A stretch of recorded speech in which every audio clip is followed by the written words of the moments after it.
Hi. So I was just driving and having some thoughts that I thought might be valuable to share with you all. So I was driving along and kind of ruminating over how I've been essentially failing at keeping up with email correspondence, especially regarding the channel. And I have emails where people have asked something of me and I have just neglected to give them an answer, respond, set a date.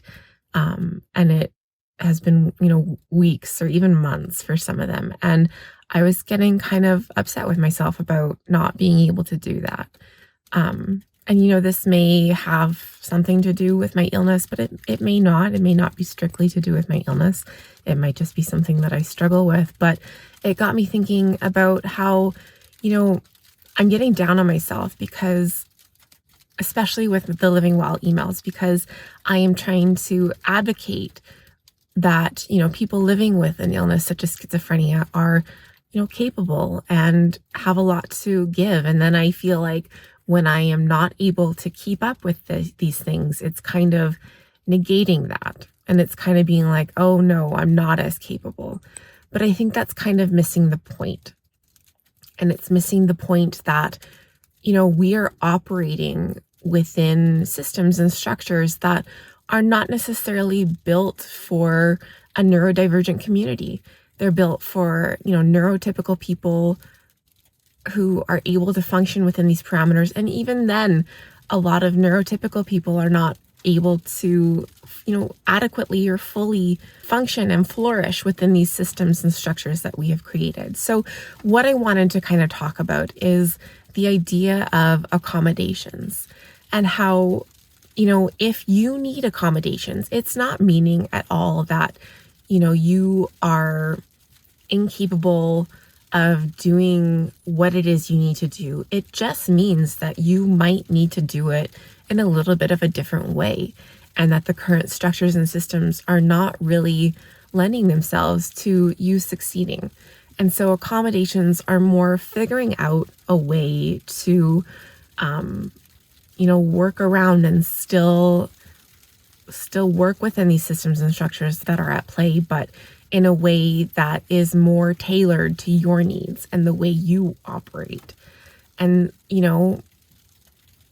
I'm trying to think about this in terms of myself as well, where, maybe I need a little bit of extra help in terms of keeping up with emails, or maybe emails just aren't a good way for me to communicate with people, and maybe letting people know that. I think being more forthcoming about the ways or the things that don't work for me, and the differences that need to happen in order for it to be more tailored to what I need.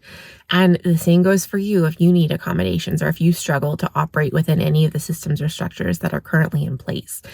And then likewise, if you are someone who is wondering how to provide accommodations for your employees or for the people you work with or whatnot, think about these things.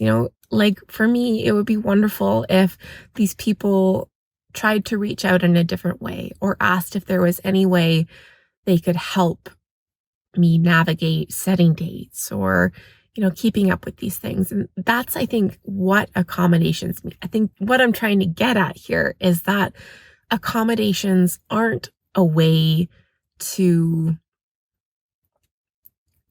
give someone a leg up or whatnot, or to give them a little bit of a free pass in some way. They're really just, tools that we can use to provide different ways of doing essentially the same thing for people who may function a little bit differently than us. So these are my ramblings and thinkings today around accommodations. And I guess what I'm hoping is just that we have a little bit more understanding and compassion for each other in terms of, not getting frustrated if someone is not meeting your expectations over some sort of task or whatnot, because maybe it's just not tailored to how they are able to, function to their fullest capacity. And that's okay. And working to figure out how to accommodate each other. All right. Well, thanks for watching. And as always, wishing you and your loved ones good health. I'll see you in the next video. Bye.